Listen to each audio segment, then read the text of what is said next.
La epistemología es el estudio filosófico acerca de la ciencia, pero la ciencia, al igual como todo producto humano, de un u otro modo ha seguido un desarrollo histórico. Desarrollo que por convenciones se remonta a la época de los griegos. Y digo convenciones, muchachos, porque sabes, porque tú eres un chico que conoce mucho de historia y también de tus ciencias en particular, de que fueron los babilónicos, los egipcios, los fenicios, quienes propusieron grandes teorías o investigaciones en el campo de la matemática, de la química, de la astronomía. Más adelante los árabes también desarrollaron una ciencia bastante amplia. Pero para efectos prácticos de nuestra clase, vamos a situar como el origen de la ciencia como una actividad teórica con la aparición de la cultura de los griegos. ¿Y por qué? Por una cuestión fundamental. Decíamos de que ciencia es en griego episteme, y episteme significa saber absoluto o saber supremo. Y el saber supremo implica el uso de la teoría. Es una suerte, como dicen los griegos, de saber por el saber. Entonces, si quieres trazar una distinción entre la ciencia oriental, digamos la ciencia egipcia, con la ciencia griega, sí hay una diferencia notable en que la ciencia egipcia, la geometría que hacen los egipcios, era una geometría vinculada con el ámbito práctico. Los egipcios, cuando estudiaban los triángulos y sus propiedades, lo hacían principalmente para poder irrigar sus suelos áridos, o sea, lo hacían por un sentido utilitario. Los griegos carecían de grandes extensiones de agricultura, prácticamente no cultivaban mucho. Y por esa razón ellos no usaban geometría para irrigar los suelos o algo por el estilo. Entonces ellos estudiaban geometría por el puro saber, por el conocimiento de las propiedades de esas figuras geométricas. Y lo mismo ocurrió con la astronomía. La astronomía puede remontarse a la época babilónica, o más antiguo quizás, pero los babilónicos cuando hacían sus investigaciones lo hacían con el propósito de pronosticar algún suceso histórico o la llegada de un buen clima favorable para la agricultura. En cambio, el griego, como lo dicen los mismos filósofos, como estaban muy interesados solo por el saber, querían solamente conocer el porqué del mundo, el conocimiento del movimiento aparente de las estrellas o del sol, que para ellos era real. O sea, en resumen, mientras que la ciencia babilónica, la ciencia egipcia es una ciencia práctica, la ciencia griega es una ciencia teórica. Es una ciencia donde se elabora un conocimiento por el puro saber por el saber. De ahí que nosotros por convención, por esa convención, bajo ese principio, establecemos de que la llamada ciencia antigua se remonta a genios como Aristóteles, como Pitágoras, Euclides, Arquímedes y otros más. Entonces, cuando hablamos de astronomía, por ejemplo, sabemos que la astronomía difundida por Aristóteles y defendida por Ptolomeo era una astronomía geocéntrica. Se planteaba de que el centro del universo es la Tierra, del universo la Tierra. En particular, Ptolomeo intentaba explicar el movimiento irregular de los planetas, que ya los griegos lo sabían, a partir de considerar que si bien es cierto, por ejemplo, la Tierra está en el centro del universo, el planeta Marte hacía primero movimientos pequeños dentro de una esfera y al mismo tiempo esta esfera se movía alrededor de la Tierra. O sea, Marte se mueve así. Por esa razón, diría Ptolomeo, observamos que el planeta Marte se ve unas veces más cerca y otras veces más lejos de la Tierra. Este movimiento pequeñito, Ptolomeo le llamó epiciclo. Era una forma de defender la teoría aristotélica. Teoría que fue muy mantenida, muy conservada, muy defendida durante todo el feudalismo europeo hasta la llegada de la llamada Revolución Copernicana. Copérnico pone ya no a la Tierra en medio, sino, como lo sabes, al Sol. De tal manera que Copérnico ya plantea la teoría heliocentrista. Y por su parte, Kepler, un alemán del siglo XVII, consideró de que los planetas giran alrededor del Sol, ya no tanto en movimiento circular, sino en elipses. Por consiguiente, si el movimiento es elíptico, entonces eso explica que algunas veces planetas como Marte desde aquí se vean lejos unos momentos y otros momentos cerca. ¿De acuerdo? Y claro está, Kepler y Copérnico son heliocentristas. Galileo también formula sus aseveraciones, ¿no? Que le fue, pues, como comentamos una vez con respecto a Galileo en su momento, que llegó a ser condenado por la Inquisición, ¿cierto? Ni hablar a Giordano Bruno, ¿no? Fue quemado por la Inquisición. Isaac Newton y otros notables más siguieron la línea de Copérnico, fueron heliocentristas. Ahora, con relación a las matemáticas, creo que por todos es conocido el famoso teorema de Pitágoras, ¿no es cierto? Teorema formulado, pues, no tanto por él mismo, no hay un dato exacto que Pitágoras mismo formuló el teorema. Inclusive existen investigaciones donde hasta en Babilonia, mucho más antiguo que los griegos, ya habían propuestas sobre el teorema de Pitágoras. Pero lo que sí es cierto es que el nombre quedó famoso, la escuela pitagórica lo preservó, lo mantuvo, y bueno, pues adquirió el nombre de Pitágoras en honor al fundador de esa escuela. El teorema de Pitágoras es válido hasta ahora y es usado muchísimo en geometría, ¿no? Pitágoras es del siglo VI antes de nuestra era. Pero, digámoslo así, Pitágoras no elaboró una teoría geométrica, ¿no? Él solamente propuso lo del teorema, y sobre eso elaboró una metafísica sobre la base de la matemática. Él consideró de que toda la realidad está compuesta de números. Quien sí elaboró una teoría geométrica que vendría a ser la primera teoría de la historia de las matemáticas es el famoso Euclides de Alejandría en el siglo III antes de nuestra era, en su obra Elementos. Ahí postuló sus tesis fundamentales, entre ellas considera algo que de seguro tú sabes, ¿no? Que dado dos puntos cualquiera, ubicados en cualquier lugar, se puede establecer una línea recta. Dado dos puntos, un punto acá, un punto por acá, y se puede establecer una línea recta, ¿cierto? Y otras teorías más. Ahora, y esos postulados de Euclides permitió el desarrollo de las llamadas geometrías euclidianas. El hecho de que nosotros consideremos de que la suma de los ángulos internos de un triángulo den 180 grados, es una propuesta de la geometría euclidiana. ¿Y por qué menciono eso? Porque más adelante, en el siglo XX, van a aparecer las denominadas geometrías no euclidianas, donde intentan romper esas propuestas de Euclides. ¿De acuerdo? Ahora, pero de una u otra manera todavía estamos en la época de los griegos. Llega la época moderna, llega la matemática moderna. Me salté un poquito y quiero hablar de Leibniz. Leibniz es un genio matemático que consideró la posibilidad de construir una matemática universal, una matesis universales, la posibilidad de que exista un lenguaje entendido por todos los seres humanos independientemente de su lengua. Eso va a permitir el desarrollo amplio en la matemática durante los siglos posteriores. Además, Leibniz es el padre de algo que para todos es famoso, que son los números binarios, que tú llevas muchísimo en tu clase de matemática, el 0, 0, 1, 1, 1, que es la raíz de la informática moderna. Leibniz tuvo un conflicto con Isaac Newton, una suerte de discusión, los dos eran contemporáneos. Él es alemán, Leibniz, Newton es inglés. Los dos se disputaban la paternidad del cálculo infinitesimal, el cálculo matemático. Fue la Royal Society, una institución que en ese tiempo era como una suerte de Indecopi de la época. Indecopi es una institución del Estado peruano, donde cuando tú inventas algo, tú descubres algo, lo registras para que no te lo pirateen, ¿no? Para que no te lo roben. Entonces, en ese tiempo la Royal Society había recibido la solicitud de inscripción de la autoría del cálculo matemático. Tanto Leibniz como Newton estaban solicitando lo mismo. Entonces, la Royal Society tuvo que decidir y al final decidió en favor de Isaac Newton como el descubridor del cálculo matemático, a lo que Leibniz protestó.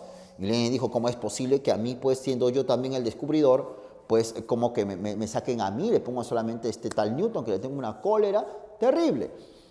Pero al final la Royal dice, no, yo quiero que sea Newton nomás. Y Leibniz se queja, escribe una carta al presidente de la Royal, reclamando, él también quería ser el descubridor del cálculo. Pero ¿sabes quién era el presidente de la Royal Society? Newton. Entonces Newton, siendo juez y parte, dijo, no molestes Leibniz, yo solamente me quedo con ser el padre del cálculo matemático. Y es más, te voy a acusar a ti de ladrón, de una persona que me quiere piratear mi teoría. Eran personas que tenían una gran rivalidad, ¿de acuerdo? Y obviamente Isaac Newton está, pues, por demás decir lo gran científico que es. Y principalmente Newton es famoso en el campo de la física, como de seguro para ti, como muchacho de ciencias, lo tienes bien claro. Pero claro, si bien es cierto, Newton es el gran padre de la física moderna, ha habido otros notables físicos desde la época de Aristóteles, ¿no es cierto? Aristóteles hablaba del mundo sublunar y el mundo supralunar, como una vez también hablamos cuando comentamos acerca del Renacimiento. Entonces resulta que Aristóteles consideraba, por ejemplo, que alguien le preguntaba, oye Aristóteles, ¿por qué los cuerpos caen? O sea, ¿por qué esta tiza se cae al suelo? Ah, ya, fácil, lo que pasa es que estamos en la zona desde la luna para acá. Y esta zona que va desde la luna para acá se llama mundo sublunar. Mundo sublunar, sí. Por ejemplo, acá está la Tierra y aquí está la luna. Entonces, todo lo que existe desde la luna para acá se llama mundo sublunar. Aquí el movimiento es recto.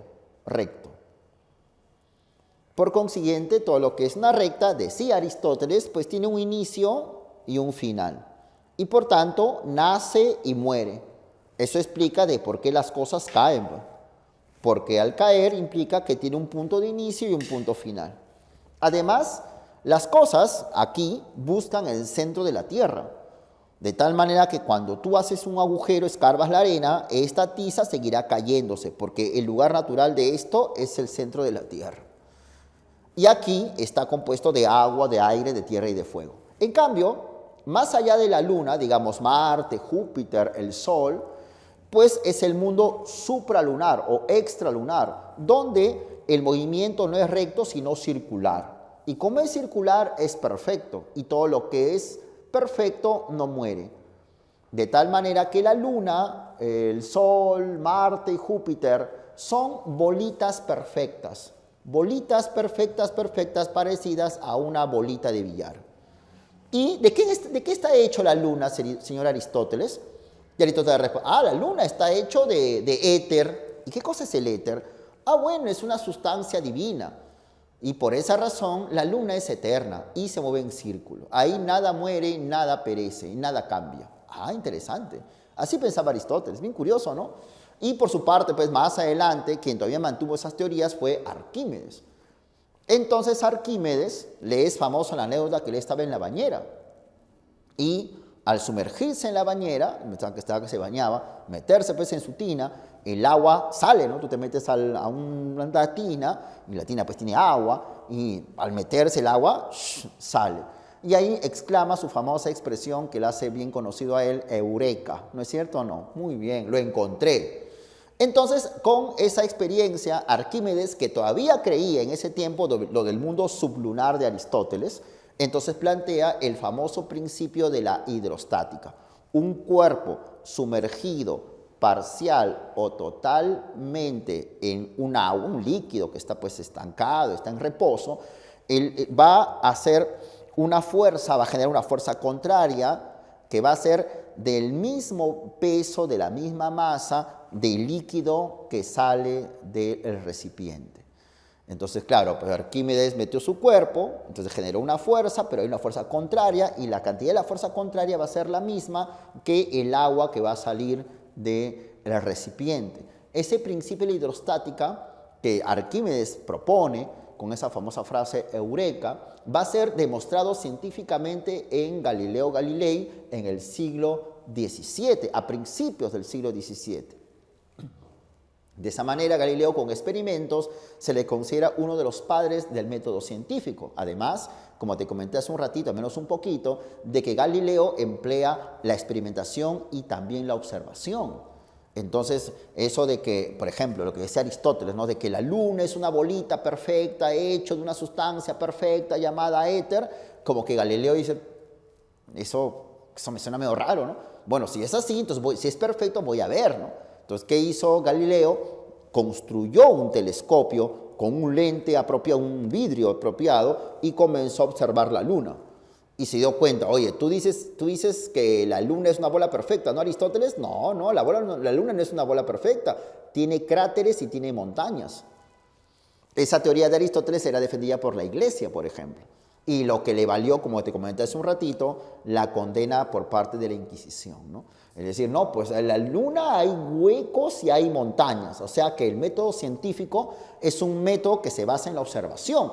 Y no me importa lo que he dicho Aristóteles hace 2000 años. Si acá hay huecos y montañas es porque lo veo y ya está. Entonces, ese es el método científico. Puede parecer muy sencillo, pero en realidad eso es lo que propone Galileo. Y además, Galileo es famoso por hacer correr bolitas de plomo en un plano inclinado, mostrando así la importancia del método científico en la investigación científica. ¿De acuerdo? Y más aún, más cosas, ¿no? Galileo, por ejemplo, también observó el Sol y se dio cuenta que el Sol tenía, pues, manchas, ¿ya? Y llegó a observar hasta Júpiter y se dio cuenta que Júpiter tenía, pues, satélites alrededor de él. Es un gran científico. Y ni hablar, profesor, pues, a Isaac Newton, el padre, no solamente adjudicado a él mismo del cálculo, sino también de la mecánica clásica con sus 3 leyes famosas. Pero, en realidad, Newton, te cuento algo, él no se consideraba un científico, yo soy un hombre de ciencia, no tanto así. La mayor producción intelectual de Isaac Newton fue de teología. Newton estaba muy interesado en descubrir cómo Dios trabaja, cómo Dios opera. Para Newton, Dios es la gran mente inteligente que ordena el mundo. Entonces, al descubrir esas leyes, dice Newton, está descubriendo las formas como Dios trabaja, son las leyes de Dios. Y gracias a Newton, ya esto del mundo sublunar y sublunar queda totalmente desaparecido, ¿no? Para Newton y para todos sus seguidores, ya toda la naturaleza está compuesto de los mismos elementos y está sujeta a las mismas leyes. O sea, mientras que para Aristóteles, las leyes que están en esta zona entre la Luna y la Tierra son distintas a las leyes que hay más allá de la Luna, para Isaac Newton, todo el universo está constituido de las mismas leyes, está constituido de los mismos elementos. ¿De acuerdo? Claro que eso también es cuestionable, ¿no? Eso ahora con la relatividad ya eso también se refuta. Pero Newton pensaba eso y de hecho es un gran avance, ¿no? Ahora, en el campo de la química también tenemos un desarrollo notable. La química se hace ciencia moderna con las investigaciones de Antoine Lavoisier, que era un intelectual que fue contratado por el gobierno francés para el alumbrado público. Estamos en la época de la Revolución Francesa. Lavoisier es un hombre del siglo XVIII. Y Lavoisier, en la época de Lavoisier, estaba muy de moda una teoría bastante curiosa, la teoría del flogisto. La teoría del flogisto fue propuesta por Johann Becher, que es un alemán, en el siglo XVII. Esa teoría consideraba lo siguiente, ¿no? Por ejemplo, alguien le preguntaba a Becher, oiga, señor Becher, una pregunta. Sí, dígame. Tenemos acá un pedazo de papel, por ejemplo, papel, y acá tenemos la tiza. Si lo quemamos, agarramos una mecha, pues un encendedor, algo, ¿no? Una candela, se entiende de que el papel se quema rapidito, ¿sí o no? ¡Pah! Se quema. Pero si le ponemos la misma cantidad de candela a esto se va a quemar así rapidito como el papel. No. ¿Por qué, señor Becher? ¿Por qué el papel se quema rapidito y por qué esta tiza no se quema rapidito y se demora un montón? Ah, fácil.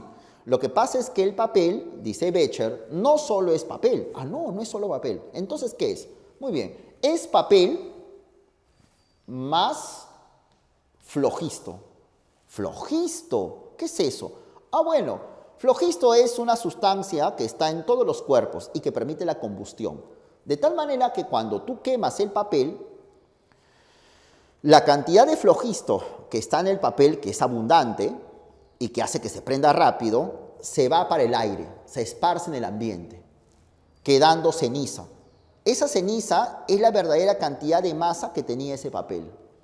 Entonces, el flojisto, cuando viene la candela, cuando viene el fuego, el flojisto se va para el aire. En cambio, queda el papel reducido a cenizas. De tal manera, como el papel tiene mucho flojisto, se enciende rápido. En cambio, esto tiene poco flojisto y por consiguiente no se quema rápido, se demora mucho en quemarse. Así estaban de contentos.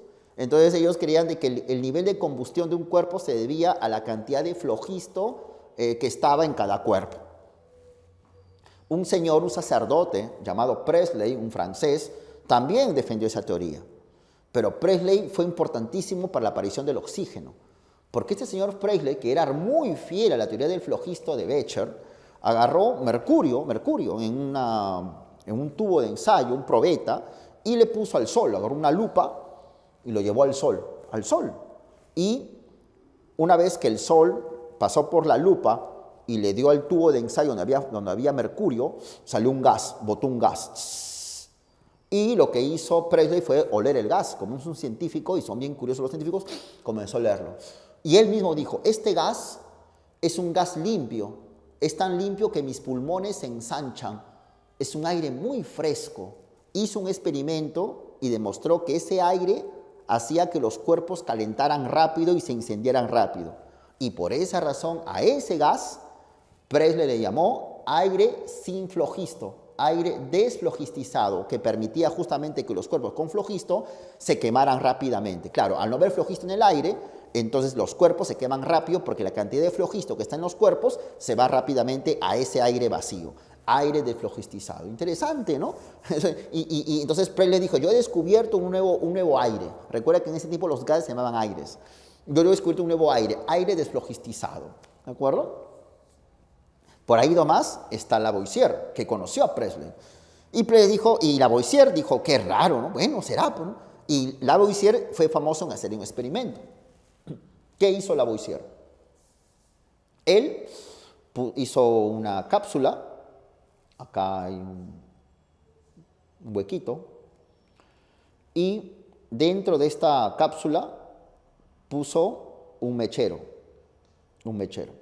Y sobre este mechero, acá puso encimita, ahí sugestado un palito, una barra de estaño. Y lo quemó. Y obviamente acá lo cerró con un tapón, un corcho. Eso hizo Lavoisier, ¿ya? Es un mechero, una barra de estaño, un tapón, y acá está cerradito.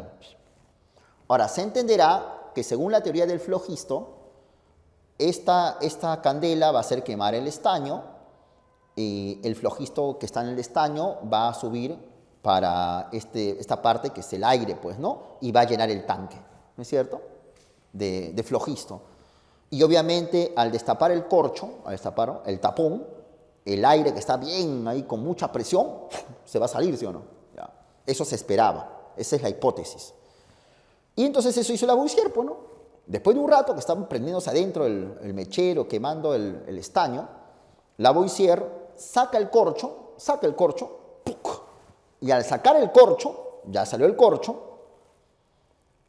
ocurrió lo contrario. En vez de salir aire de aquí, salir así, el aire que estaba afuera entró. Tú sacas, ¿no? Destapas algo y en vez de que salga el aire de afuera se mete. Como que esto lo chupara, ¿no? Lo absorbiera. Algo que a Lavoisier le pareció raro, ¿no? ¿Qué es esto, digo, ¿no?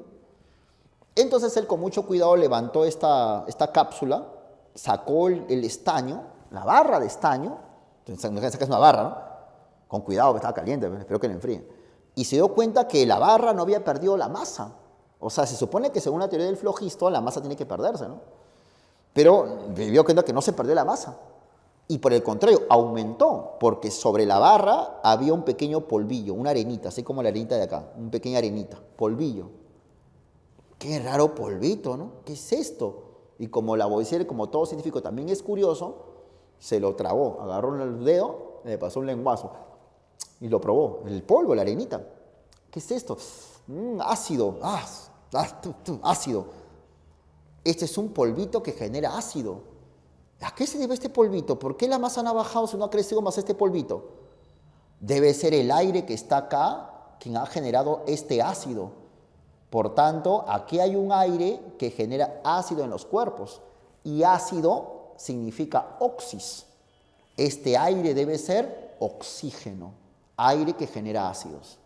Es así que Lavoisier propuso esa teoría a Presley y dijo, Presley, te has equivocado, el flogisto no existe, las cosas se queman por oxígeno, pero Presley no aceptó, no, Lavoisier, tú me estás engañando. Y Presley murió creyendo que existe el flogisto y que había descubierto el aire deflogistizado. Lo que realmente Presley había descubierto es el oxígeno, solamente que Presley no sabía. En cambio, Lavoisier demostró que sí, ese aire deflogistizado era oxígeno, que realmente lo había descubierto, ¿ya? Y por eso que Lavoisier se considera el padre de la química moderna y el gran descubridor del oxígeno. Muy bien, muy bien.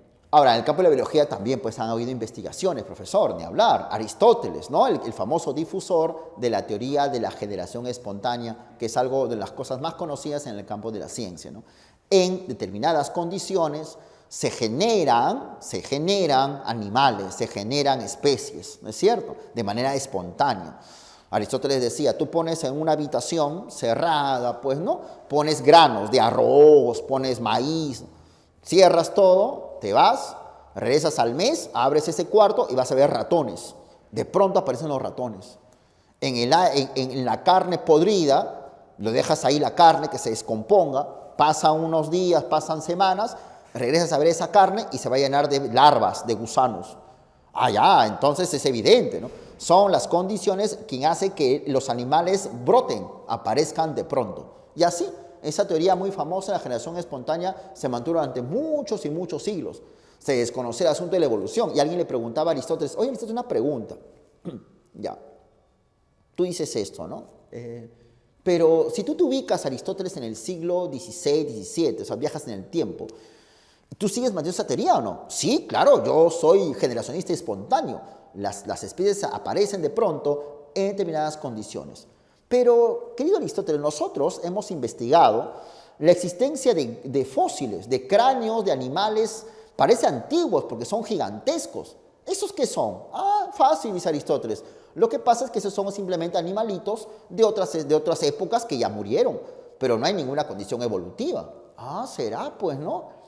Pero cuando ya aparece la ciencia moderna, aparece Lamarck, Darwin y Mendel. Y ellos, poco a poco, pues en un proceso, ¿no? En un proceso poco a poco van a intentar dejar de lado esa teoría de la generación espontánea, ¿no? Lamarck es el primero, ¿no? A principios del siglo XIX, este gran intelectual francés plantea la primera teoría científica evolucionista en el campo de la biología. ¿Ya? ¿Por qué te digo esto? Porque una vez vimos hace unas semanas que ya Kant, Laplace, habían propuesto de que el universo surgía de una nebulosa gigantesca de aire, de gas y de polvo cósmico, y en su desarrollo apareció todo lo que llamamos pues universo, ¿no? Sistema. Pero en el campo de la biología ni hablar es Lamarck, pues, ¿no? Lamarck es el que planteó la teoría del uso y desuso, ¿no? Las especies van cambiando, van evolucionando en función a una parte del órgano que van desarrollándose más.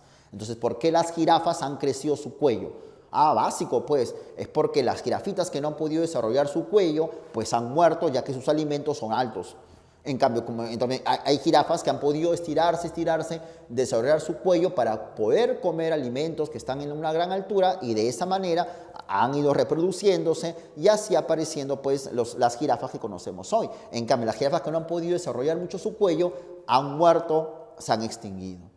Esa teoría de Lamarck fue muy revolucionaria para el campo de la biología. Hizo que la biología se vuelva una ciencia moderna. Pero considero, de que el gran padre del evolucionismo, el gran padre de la biología, el gran sistematizador de la biología, es el señor Charles Darwin, que en 1859 propone la teoría de la selección natural de las especies. Darwin consideró de que las especies se van adaptando en una constante lucha por responder a las demandas del medio. Años más tarde, décadas un poquito después, Darwin plantea su libro sobre el origen del hombre, donde plantea prácticamente lo mismo y considera que lo importante de que los seres humanos se vean como seres biológicos, de que los seres humanos luchamos por nuestra supervivencia, de que las mujeres deciden con quién pues estar para reproducirse y de esa manera formar hombres más fuertes.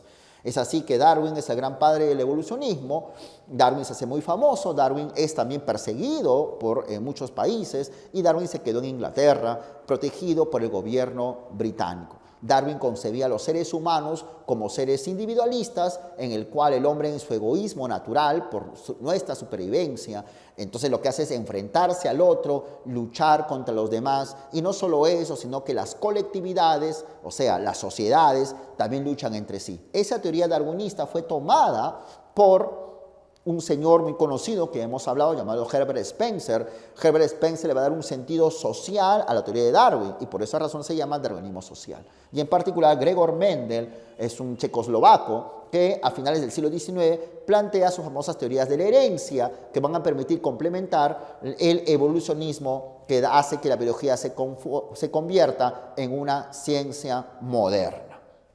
Entonces, chicos, a grandes rasgos, hemos tenido acá un desarrollo de la historia de la ciencia. No vemos que en el campo de la astronomía, no te olvides, Aristóteles y Ptolomeo son geocentristas, Copérnico y Kepler, heliocentristas.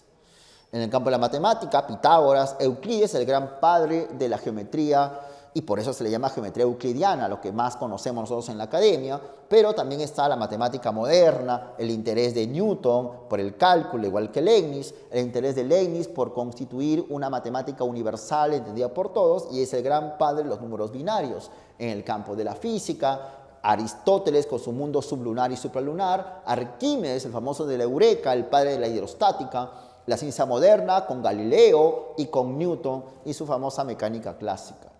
En el campo de la química, digamos una química precientífica con la teoría del flogisto, que pues es una teoría que ya no se acepta, falsa, y Lavoisier, el gran padre de la química moderna y el descubridor, se le considera el descubridor del oxígeno, aunque Presley lo descubrió, pero Presley le llamó aire desflogistizado. En el campo de la biología, la famosa generación espontánea de Aristóteles, pero ya con Lamarck, con Darwin, con Mendel y principalmente con Darwin ni hablar, la biología se vuelve en ciencia moderna gracias a la teoría de la evolución.